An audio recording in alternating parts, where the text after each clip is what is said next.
அன்பு ஆதரவு பெற்றவரும் தமிழ்நாட்டினுடைய இளைஞரணியினுடைய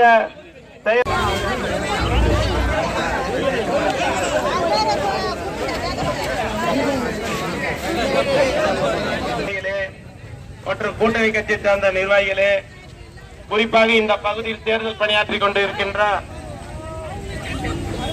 நடைபெற இருக்கின்ற மக்கள் தொகையின் அடிப்படையில் அவர்களுக்கு தேவையானதை 50 லட்சத்திலிருந்து 60 லட்சத்து வரைக்கும் 75 லட்சம் ரூபாய் வரைக்கும் ஒரு சின்ன சின்ன கிராமத்திற்கு இன்னைக்கு நாம் ஒவ்வொரு பணியையும் செய்கிறோம் என்று சொன்னால், ஒட்டுமொத்த தமிழ்நாட்டில் விக்கிரவாண்டி மட்டும்தான் ஒரு தொகுதி, மாம்பழப்பட்டு மட்டும்தான் ஒரு ஊராட்சி என்று அல்ல. 234 தொகுதி இருக்கின்றது. 12,500க்கும் மேற்பட்ட கிராமங்கள் இருக்குது என்று சொன்னாலும் தமிழ்நாட்டுடைய முதலமைச்சர் எண்ணம் என்பது உண்மையா ஒண்ணுதான்.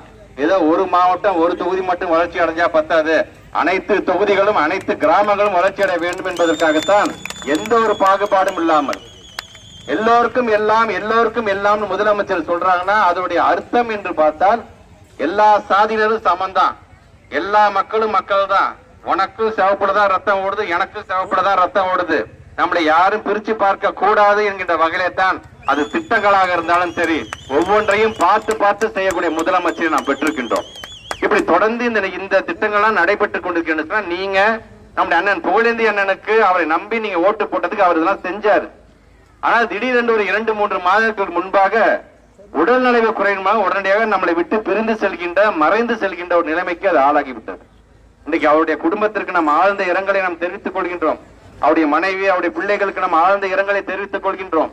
அதே நேரத்தில் நம்ம குடும்பத்தில் ஒருவராக இருந்து உங்களை தேடி தேடி வந்து அந்த கோரிக்கைலாம் செய்து கொடுத்த அந்த அண்ணனுடைய இடத்தை நிரப்புவதற்காகத்தான் நம்முடைய தமிழ்நாட்டுடைய முதலமைச்சர் அன்னியூர் சிவா என்கின்ற வெற்றி வேட்பாளரை உங்களை நம்பி அனுப்பி வைக்கிறார்கள்.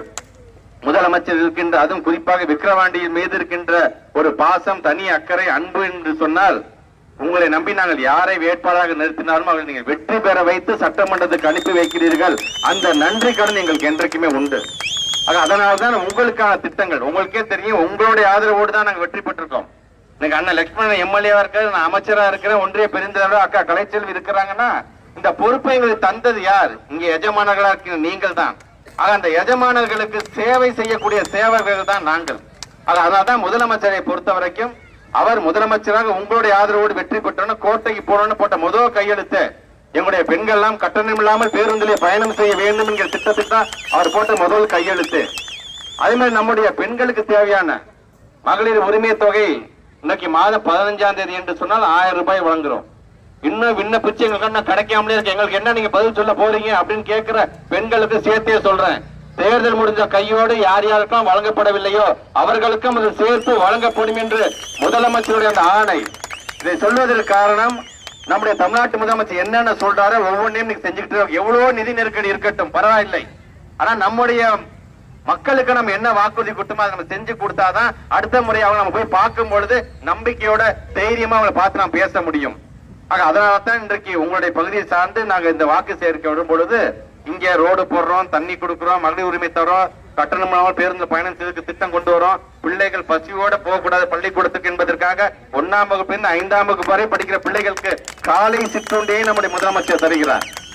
முதலமைச்சர் சொல்றதே ஒன்னே தான், வீட்டுல பிள்ளைங்க படிக்கணுமா, படிச்சுட்டு சும்மா இருக்காங்களா, கவலைப்படாங்க, என்னை நம்பி அனுப்பி வையுங்கள், கல்வி அறிவும் நான் தருகின்றேன், வேலை வாய்ப்பு நான் தருகிறேன் என்று சொல்லக்கூடிய முதலமைச்சரை நாம் பெற்றிருக்கின்றோம். அந்த முதலமைச்சருடைய நல்ல ஆட்சிக்கு சான்றாகத்தான் நடந்து முடிந்த நாடாளுமன்ற தேர்தலில் 40ற்கு 40 நம்முடைய திராவிட முன்னேற்ற கழகத்தினுடைய கூட்டணி வெற்றி பெற்றிருக்கிறது என்று சொல்லும் பொழுது அந்த வெற்றியை பெற்று தந்தவர்கள் நீங்கள். அதற்கும் என்னுடைய நன்றியை தெரிவித்துக் கொள்கின்றேன். 13ஆம் தேதி வாக்கு எண்ணும் பொழுது அந்நிய வெற்றி வைக்க போறீங்க பாத்தீங்களா, அந்த வெற்றிக்கும் சேர்த்து என்னுடைய நன்றியை தெரிவிச்சுக்கிறேன். ஓட்டு கேட்டுட்டு வந்துட்டு போறது மட்டுமல்ல, நாங்க வெளியூர்காரங்க, நான் திருச்சி மாவட்டத்திலிருந்து வந்திருக்கிறேன், இங்க கும்பகோணம் தஞ்சாவூர் மாவட்டத்திலிருந்து வந்திருக்கிறாங்க, நாங்க எல்லாம் உங்களை தேடி வந்திருக்கோம்னு சொன்னா நீங்க என்னதான் லோக்கல்ல நம்ம நிர்வாகிகள்கிட்ட உங்களுடைய பிரச்சனைகள் நீங்க சொல்லி இருந்தாலும், ஊராட்சி மன்றத்தில சொல்லி இருந்தாலும் இன்னைக்கு எங்களையும் தேடி அது வரதான் போகுது. ஏன்னா நாங்க இப்ப இந்த 8ஆம் தேதி மாலை வரைக்கும் நான் ஓட்டு கேட்டு வரும்போது அது வெறும் ஓட்டு கேட்கின்ற நிகழ்வு மட்டுமல்ல, உங்களிடம் மனுக்களை பெறக்கூடிய நிகழ்வாகத்தான் நாங்கள் பார்க்கின்றோம். அந்த மனுக்களை நீங்கள் தரும் பொழுது இங்க லோக்கல் இருக்க ஊராட்சி மன்ற தலைவர், ஒன்றிய பெருந்தலைவரும் என்ன உங்களுக்கு சேவை செய்ய போகிறார்களோ அதை காட்டிலும் கூடுதலாக தமிழ்நாட்டு முதலமைச்சரிடம் எடுத்து சொல்லி முதல்ல விக்கிரவாண்டிக்கு அதிகமாக செய்யுங்க, நம்ம மீது நம்பிக்கை மக்களுக்கு செய்யுங்க, மற்ற தொகுதி அப்புறம் பார்த்துக்கலாம் என்று சொல்லக்கூடிய இடத்தில் நாங்கள் கண்டிப்பாக இருப்போம். மறந்து விடாதீர்கள். மறந்து இருந்து விடாதீர்கள். வருகின்ற 10ஆம் தேதி வாக்குச்சாவடிக்கு போகும் பொழுது ஓட்டு போடுற மிஷின்ல முதல் பேரே அன்னியூர் சிவாதான், முதல் சின்னமே உதயசூரியன் சின்னம் தான். ஓட்டு போடும் போது மட்டும் உதயசூரியன் சின்னம் முதல் இடத்துல இருந்தா பத்தாது, ஓட்டு எண்ணும் பொழுதும் முதல் இடத்தில் வந்தது அதிகப்படியான வாக்கு வித்தியாசத்தில் அன்னியூர் சிவா உதயசூரியன் சின்னத்திலே வென்றார் என்கிற நல்ல செய்தி பெற்றுத்தார்கள் என்று உங்களுடைய பாத மலர்களெல்லாம் தொட்டு வேண்டி விரும்பி கேட்டு விடைபெறுகிறோம். நன்றி. வணக்கங்களை நாங்கள் தெரிவிக்கிறோம். இங்கே உரையாற்றிய நம்முடைய ஒன்றிய கழக செயலர் அண்ணன் கல்பட்டு ராஜா அவர்கள் சொன்னது மாதிரி நம்முடைய மாண்புமிகு உயர்கல்வித்துறை அமைச்சர் அண்ணன் பொன்முடி அவர்களை உங்களிடம் ஒப்படைக்கும் பொழுதும், மறைந்த நம்முடைய பாசத்துக்குரிய அண்ணன் ராஜாமணி அவர்களை உங்களிடம் ஒப்படைக்கும் பொழுதும், அண்ணன் புகழேந்தி அவர்களை உங்களிடம் ஒப்படைத்த பொழுதும், தொடர்ந்து அவர்களை வெற்றி பெற செய்து சட்டமன்றத்திற்கு அனுப்பி வைத்தவர்கள் நீங்கள். இன்றைக்கு நம்முடைய அண்ணன் புகழேந்தி அவர்கள் அவர் சட்டமன்ற உறுப்பினராக இருந்த பொழுது, அது மட்டுமல்ல, நாங்கள் காலை 8 மணியிலிருந்து ஒவ்வொரு பகுதியாக நாங்கள் செல்லும் பொழுது அங்க இருக்கின்ற மக்கள் எல்லாம் சொன்னது, நாங்கள் சொல்வதை காட்டிலும் அவங்க சொல்வது என்பது, இதுக்கு முன்பு இருந்த சட்டமன்ற உறுப்பினர் திரு புகழேந்தி அவர்கள் இந்த ரோடு அவர் தான் போட்டாரு, இந்த பள்ளிக்கூடத்தை அவர் தான் சீரமைச்சு கொடுத்தாரு, இந்த பக்கம் சிமெண்ட் தார் சாலை அவர் தான் போட்டு கொடுத்தாரு, இந்த தண்ணி டேங்க் அவர் தான் சீரமைச்சு கொடுத்தாருன்னு ஒவ்வொன்றையாக சொல்லும் பொழுது ஒவ்வொருடைய மதிப்பீட்டோட அளவை நாங்கள் பார்க்கும்போது கிட்டத்தட்ட 60 லட்சம் 70 லட்சம் ரூபாய்க்கு அதை செய்து கொடுத்திருக்கின்றார். ஆக அப்படிப்பட்டவர் எப்படி இன்றைக்கு விக்கிரவாண்டி தொகுதியில் ஒவ்வொரு கிராமத்துக்கும் ஒவ்வொரு பகுதிக்கும் தன்னால் இதை செய்ய முடிகின்றது? நான் திருச்சியிலிருந்து வருகை தந்திருக்கின்றேன். இங்க பல பேர் ஈரோடு ஒரு ஆளுங்கட்சியை சார்ந்திருக்கின்ற சட்டமன்ற உறுப்பினர் இங்கே வர வேண்டும் என்கின்ற எண்ணத்தில் தான் உங்களை தேடி நாங்கள் வருகை தந்திருக்கின்றோம். தமிழ்நாட்டுடைய முதலமைச்சரை பொறுத்த வரைக்கும் அவர் உங்களுடைய ஆதரவோடு வெற்றி பெற்று முதலமைச்சராக முத்துவேல் கருணாநிதி ஸ்டாலின் என்னும் நாம்னு பேசிட்டு அவர் போய் கோட்டைக்கு போன உடனே அவர் போட்ட முதல் செயல் என்ன தெரியுமா? 2-3 ஃபைல்லாம் கொண்டு வந்தாங்க. ஐயா, இந்த கொரோனா காலத்துக்காக இந்த ஃபைல் அந்த ஃபைல் சொல்லும்போது எல்லாத்தையும் ஒதுக்கிட்டு அவர் எடுத்து தெரியுமா, எங்களுடைய பெண்கள் எல்லாம் கட்டணம் இல்லாமல் பேருந்திலே பயணம் செய்ய வேண்டும், அதனால் அரசாங்கத்துக்கு கூடுதல் செலவு வந்தாலும் பரவாயில்லை, இது நான் கொடுத்த வாக்கு, கலைஞர் மகனாக நான் கொடுத்த வாக்கு என்று முதல்ல அந்த கோப்புல கையெழுத்து போட்டுதான் அடுத்த கோப்புக்கெல்லாமே கையெழுத்து போட்டாங்க. ரேஷன் கடையில் நம்ம கொடங்கி கொடுத்தார். அது மட்டுமல்ல, அறிவிக்காத திட்டமாக கொரோனா காலத்தில் மீண்டு வராங்க ஒரு 13 வகையான மல்லிகை பொருட்களை வழங்கியவர் யார் என்று தமிழ்நாட்டுடைய முதலமைச்சர். இந்த 3 வருடமாக கட்டணம் இல்லாமல் பேருந்திலே பயணம் செய்வதாக இருந்தாலும் சரி, கலைஞர் உரிமை தொகை இந்த வகையில் மாதம் 15ஆம் தேதி என்று வந்தால் நம்முடைய பெண்களுக்கெல்லாம் அந்த உரிமை தொகை 1000 ரூபாய் வழங்குவதாக இருந்தாலும் சரி, விண்ணப்பிச்சு இன்னும் கிடைக்காம இருக்க எங்களுக்கு என்ன நீங்க பதில் சொல்ல போறீங்கன்னு கேட்கிற அந்த பெண்மணிக்கெல்லாம் தேர்தல் முடிந்த கையோடு அவர்களுக்கும் சேர்த்து வழங்கப்படும் சொல்லியிருக்காரு. பாத்தீங்களா? அந்த திட்டமாக இருந்தாலும் சரி, பிள்ளைங்க பள்ளிக்கு போகும் பொழுது நாம வேலைக்கு போகும்போது நேற்று ஆக்கி வச்ச சாப்பாடு அவங்க வச்சுட்டு போறதா இருந்தாலும், சூடு பண்ணி வச்சுட்டு போறதா இருந்தாலும், அந்த பிள்ளைங்க சாப்பிட்டுட்டு போச்சா சாப்பிடாம போச்சான்னு ஒரு கவலையோடு நம்ம வேலையை பார்த்துட்டு இருந்த பொழுது முதலமைச்சர் ஒன்னே ஒன்னா சொன்னாரு, கவலைப்படாதீங்க, பிள்ளைய என்ன நம்பி நீங்க பள்ளிக்கூடத்துக்கு அனுப்பிச்சு வைங்க, படிப்பு மட்டுமல்ல சோறும் போட்டு நான் வளர்க்கிறேன் என்று சொன்ன அந்த முதலமைச்சர் இன்னைக்கு நம்ம வீட்டு படிப்பாக இருந்தாலும் சரி, தனியார் கல்லூரியாக இருந்தாலும் சரி, அந்த பெண் பிள்ளைக்கு மாதம் 1000 ரூபாய் தருகிறேன் என்று சொன்ன அந்த முதலமைச்சர், உங்களை பிள்ளைய இல்லைங்க எனக்கு பையன் தானே இருக்கான், அதுக்கு எதுவும் திட்டம் இல்லையா நீங்க கேட்காமலே, பையனா இருந்தாலும் கவலைப்படாதீங்க, அந்த பையனையும் கல்லூரியில படிக்க வைங்க, அந்த பையனுக்கும் கல்லூரி படிப்பு முடிக்கிற வரைக்கும் மாசம் 1000 ரூபாய் தருகிறேன் என்று சொன்ன அந்த முதலமைச்சர், ஆக அவருடைய வேட்பாளராக இன்னைக்கு களமிறங்கப்பட்டிருப்பவர் தான் நம்முடைய அன்பு சகோதரர் அன்னியூர் சிவா அவர்கள்.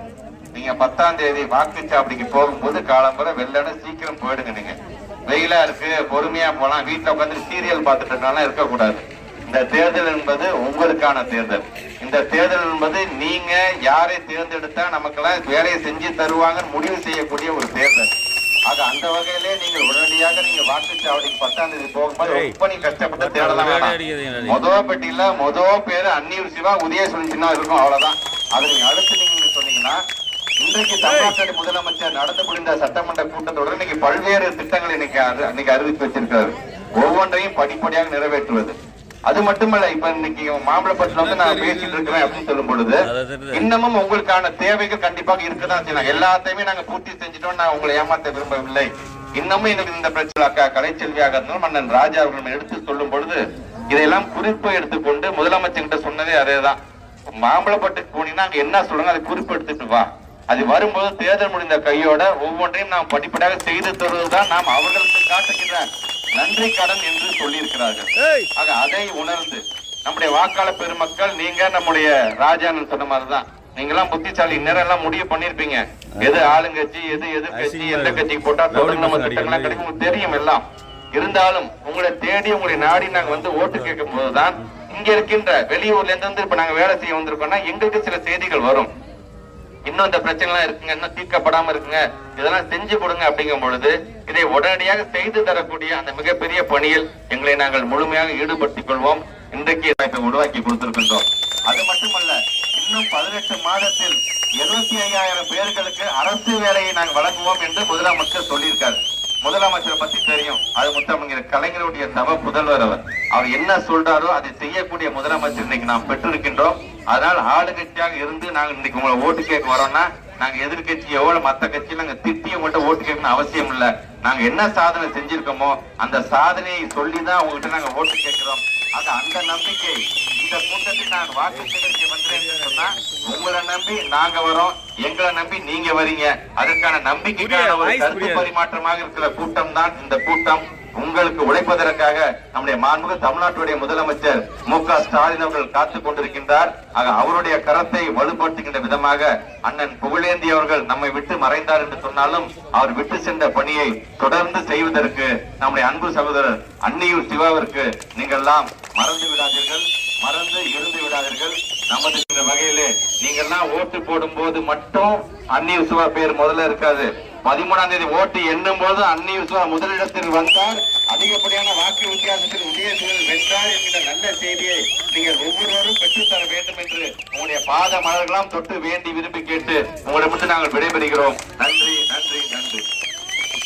குறிப்பிட்ட கருத்தோடு வந்து கொண்டிருக்கிறார் மரியாதைக்குரிய மாண்புமிகு அமைச்சர் அன்பில் மகேஷ் அவர்கள் வந்து கொண்டிருக்கிறார்கள். அவரோடு விழுப்புரம் சட்டமன்ற உறுப்பினர் மரியாதைக்குரிய டாக்டர் லட்சுமணன் அவர்கள் வந்து கார்லாம் வராதீங்க, இந்த டூ வீலர் தவிர கார்லாம் வராதீங்க, போயிட்டு அப்படியே வந்துடுறோம்.